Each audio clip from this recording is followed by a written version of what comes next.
Good afternoon, everybody. Thank you for joining us. We still have a number of participants coming in. We don't have a ton of new stuff, but we do have some updates and some clarifications and a few announcements to give you. And then, of course, as always, we will try to answer your questions. So before we begin, I just want to highlight one thing that's been out there. Many of you, whether you're faculty, staff, or students, have been receiving multiple emails regarding the campus climate survey. That climate survey is open until April 8th. I cannot stress enough how important it is for all members of our community who are asked to participate to do their best and participate. That climate survey is critical in lots of ways in terms of helping us build a more inclusive campus and to also deal with, if you will, climatological and social issues that we may not collectively be aware of, but may impinge upon the ability of either students or subsets of students, and certainly of faculty and staff, to either study or do their jobs well. So I mightily encourage everybody to open up one of those emails, click on the link, and complete that survey on or before April 8th. It would be very much appreciated. And I have worked with the group, Rankin and Associates, who have been contracted with us to do this work. They are one of the premier outfits in this space in higher education. And that survey is important to the work that they will do with us as a campus, both with the leadership team and the steering committee as we move forward past the survey. So please complete the survey by April 8th. The other update is spring break is coming upon us in April 15th through the 22nd, I'm told. Because of that, we're going to go ahead and cancel the President's live briefing on the 14th. I'm sure everybody is riveted by what we say, but I'm guessing after a long semester and perhaps a late spring break, people's minds may be wandering onto more vacation-focused moments than hearing another briefing. There will be another briefing before the end of the term, however.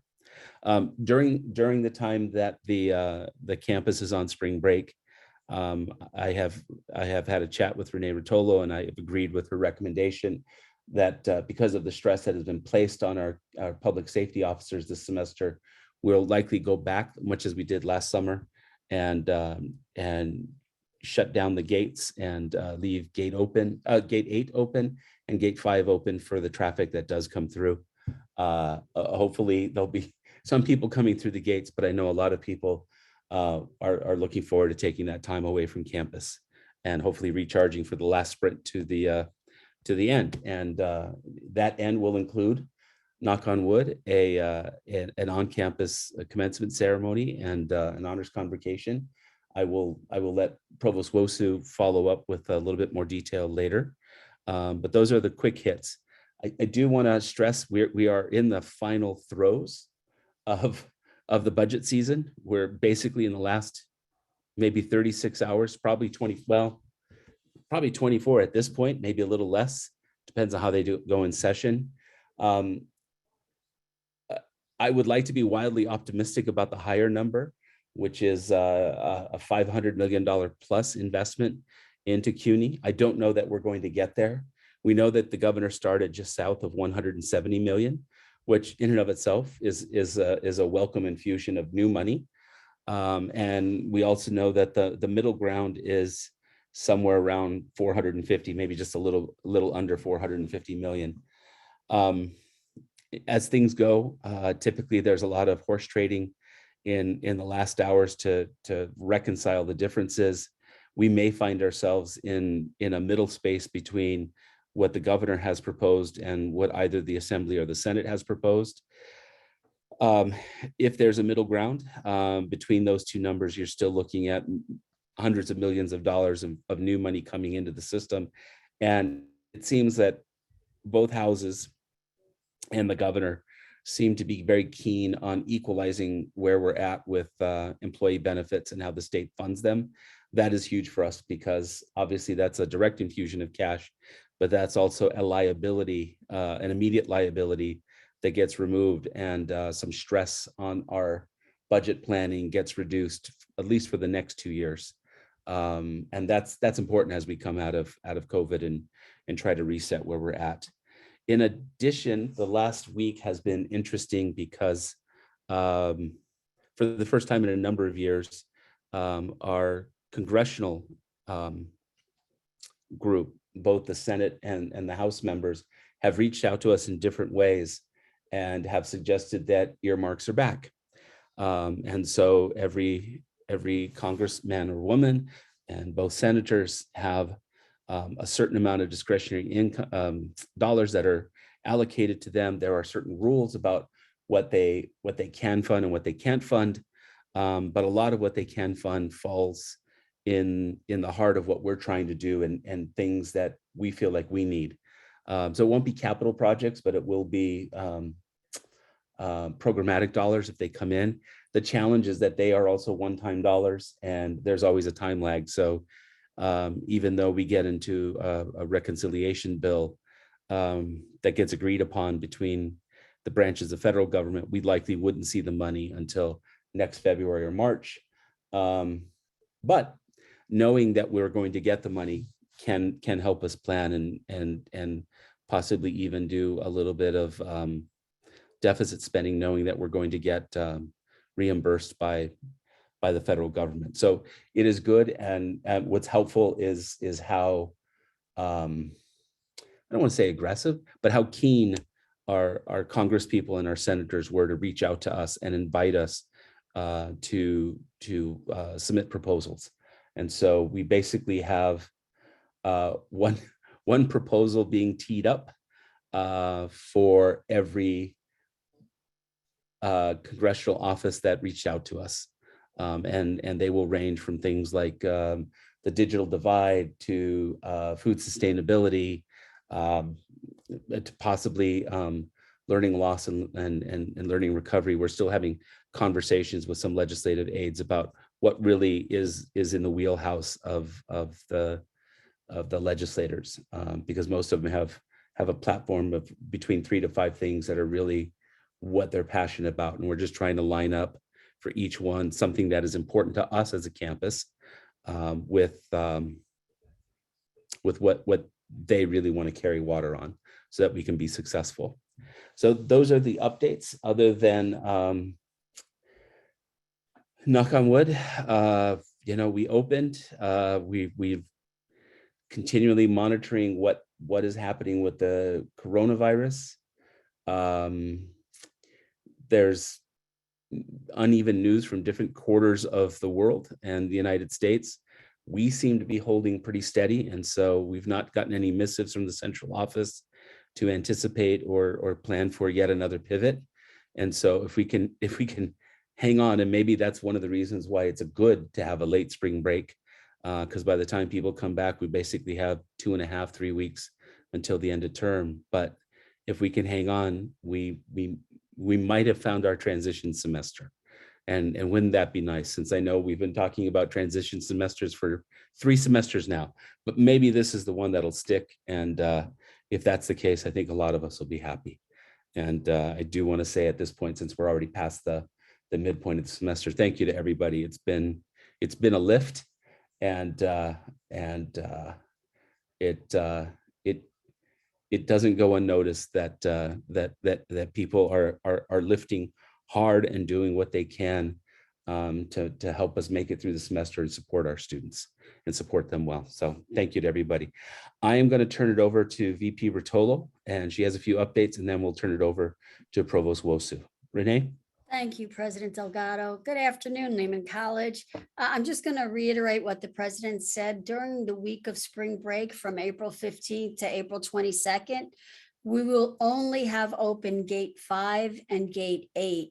We want to minimize the amount of, we want to give public safety a break. They've been really stretched over these last few months, and so a lot of them have been asking to have the time off also, since their children will be off from school as well. We're also, planning is going on for a small Earth Day event this year. We haven't had one for about 2 years. I don't have any of the details to share yet. It's still in the planning, but that will happen before spring break. So it'll be on the Wednesday before spring break, which is in advance of Earth Day, but Earth Day always happens to fall on our spring break, so we do it beforehand. That's my updates. Things are going well on campus. Things are starting to look like spring on campus. We'll be planting soon and getting ready for the campus of commencement. So I'm going to turn it over to Provost Nwosu. Thank you very much, VP Rotolo, and good afternoon, everyone. And thank you, President Delgado. Just to follow up on commencement, the plan remains the same. May 26th is the day for commencement. The planning committee has been hard at work putting things together. Just so you know, we do plan to have this in a regular space. It will be in person and really will validate the comments you've heard from the president and VP Rotolo in terms of the planning and our gradual return to campus. And this will really be a celebration that we are planning to have. And so that committee is at work, and we will be providing additional details of commencement activities and expectations as the committee provides them. There is also convocation that has been planned for May 25th, which is the day before. Interestingly, this will be our largest convocation. In the past, we've had about between 600-700 students at the honors convocation, and it's held indoors. But for this year, we have a minimum of 1,000 plus students that will be graduating with honors. And so the committee that is planning the event as well has recommended that we have an outdoors event. And so they're working on that as well. I do want to thank the president for providing the resource support that has allowed us to be able to have and host this event as the committee has recommended. And so again, the details for those two events, both the commencement and the convocation will be going out from those committees very shortly as soon as we return from spring break. And we will be providing those information to the campus community as we engage all stakeholders. I've been asked the question about the library. The library has some good news, and I think this is also very important for us as we continue to reopen the college and the campus. The library is now fully open. It's 7 days a week, and this includes 7 weekends. And I know that this has been an area of interest for many on campus, and we've actually taken an incremental approach to reopening the library because of the challenges of the COVID.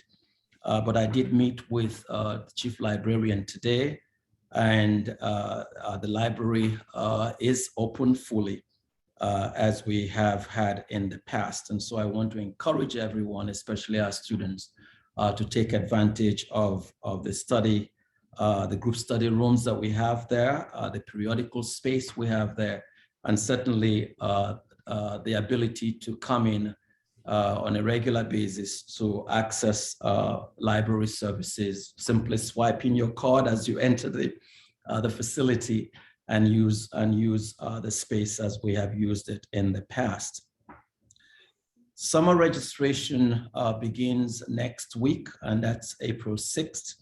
Again, I want to thank the registrar and our department chairs and our deans for really getting that schedule in time. And so schedule for summer is completed now, and registration is scheduled for April 6th. We are also working on a fall schedule. That work has been on for the past 6 weeks. And we anticipate that April 25th, we will have fall registration begin. As you know, we transitioned into a new platform that allows us to optimize schedule build. That particular tool, CourseDog, has actually been very helpful to our registrar and the team in the registrar's office and our department chairs as well, in building this schedule for fall. Again, I want to thank the President and VP Rotolo for the resource support to hire the additional help we needed to be able to move very quickly vis-a-vis fall schedule, and then to ensure that registration actually begins on April 25th. As you also know, we are beginning the new bell schedule. That new bell schedule is part of the schedule planning for fall. And so that also provides enormous opportunities for additional openings for us to add classes to support our students. Again, thanks to the committee that worked on this, and then the registrar and Dr. Teresita Levy for actually managing this process for us and working very closely with our chairs and our deans in this work. So, Mr. President, that's just the few updates I have for today's briefing. Thank you. We can open it up to questions from the campus. And the first one is, after we return from spring break and with the campus at almost 70% capacity, would consideration be given to open other gates closer to Carmen Hall in the IT building from the parking lot? Rene, I'm not sure with the construction if is that even practical? Well, we do have a guard booth that's been delivered. We have to get power to it. We have to get IT to get data to it and set up the card swipe system.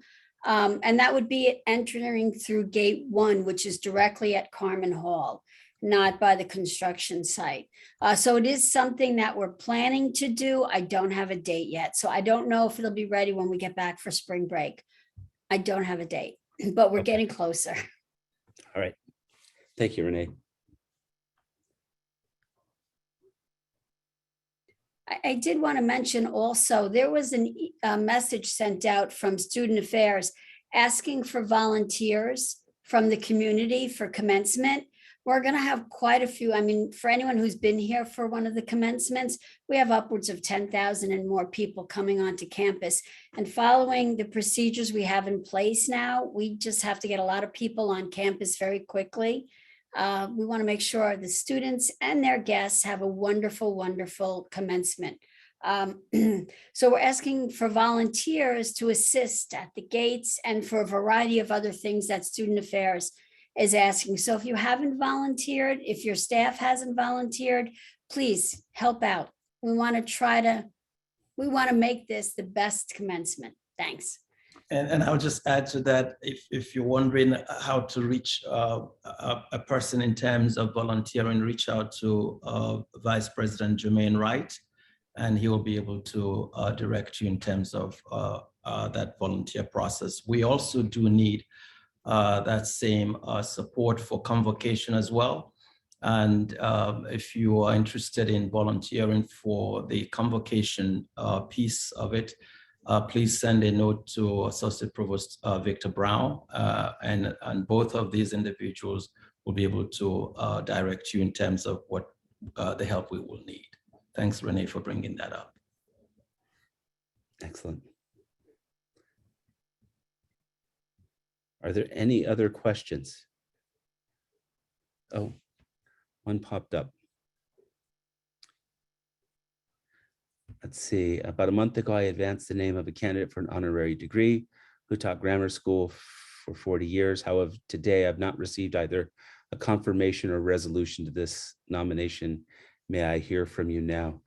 Peter, I think the committee deliberated on all the nominations for the honorary degrees last month or earlier this month. That is correct. And if the individual can indicate what the name is, I'll be sure to provide a response at today's meeting. It's an Audrey Mucci. I will look into that and I'll be able to provide a response to that. Thank you.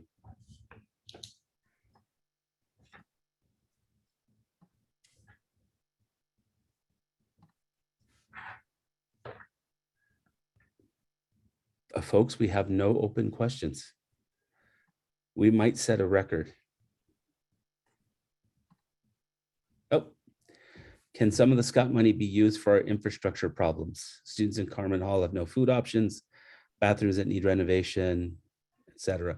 We have had a plan for the Scott money to put into the endowment that was generated last spring. We've modified it slightly in the fall and in the winter. The one-time money we've already earmarked for expenses. The issue with food options has as much to do with our ability to contract with people and there being food providers that would be willing to come on campus and take the risk. In terms of renovations, we have been able to use one-time money and other dollars to do renovations, and those things continue on. And the capital project list is significant, and that seems to be wending its way through the state legislature. Rene? Yep, can I add to that also? We do have a funded capital project to upgrade all the bathrooms in Carmen Hall. It's going through the design process now, and once that is completed, it will then go out to bid. Clearly, it's a complicated construction process because we can't do them all at once, so we have to do it as a phased renovation to make sure that there are bathrooms open and available while others are being renovated. But we do have a fully funded capital project for the bathroom renovations in Carmen Hall. Food options, very complicated because the vendor we did have on campus went out of business. And there are a couple of options we're looking at, and we actually have a walkthrough next week with one group that we're considering. We have to go through an RFP process. The current grab and go vendor, World Cup, is expanding into Carmen Hall. That should be ready. I was hoping, within the next week or two, but I think probably within 2 weeks' time, they'll have that open. And they're looking to add some additional options when they do open up in Carmen Hall. And we're hoping to get something in place for the fall that's much more substantial than what we have now. It's a little more complicated process to do it because it does require an RFP.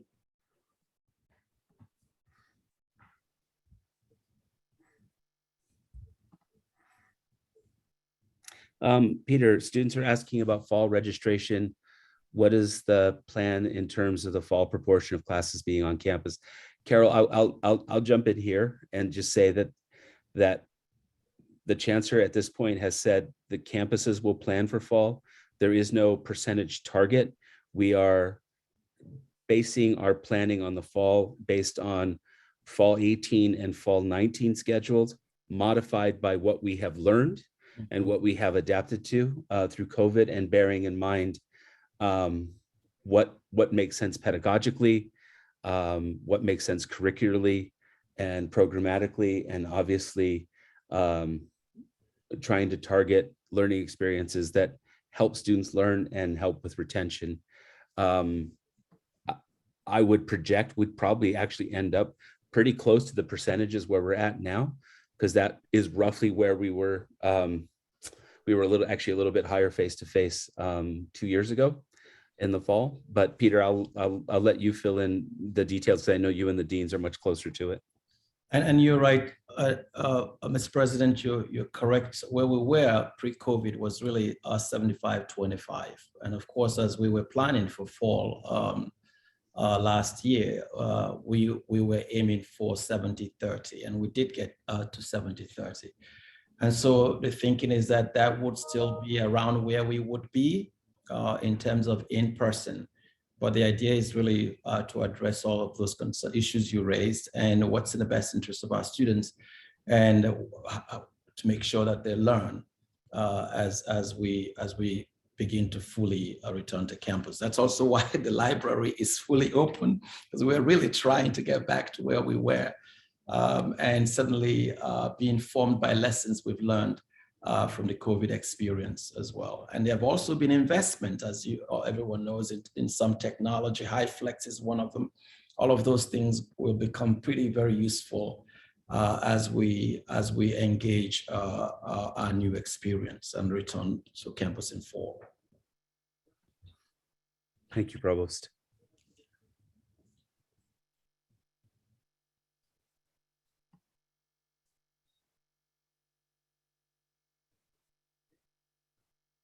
You're welcome, Carol.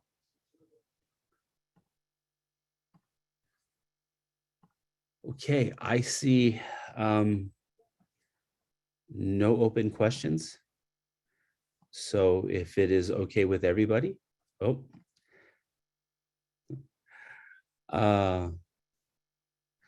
is the plan for the staff schedule for the summer?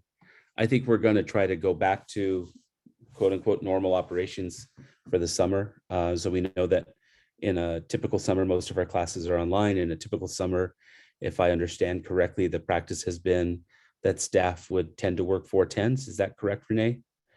And I think that's the schedule that we will be looking for summer. Yeah, that's for usually 6 weeks, 6 Fridays, 6 weeks that we have a summer schedule. But CUNY also has a committee established looking towards planning for the fall and also looking at what remote work possibilities there are going forward. I think they're based on our experiences, are rethinking or thinking about what we can do going forward. But that plan hasn't been developed yet. It's in the works and it hasn't been issued yet. So we will hope for a timely resolution of that project to provide additional guidance. Otherwise, if it defaults back to us, then we will default back to what we've normally done in summer.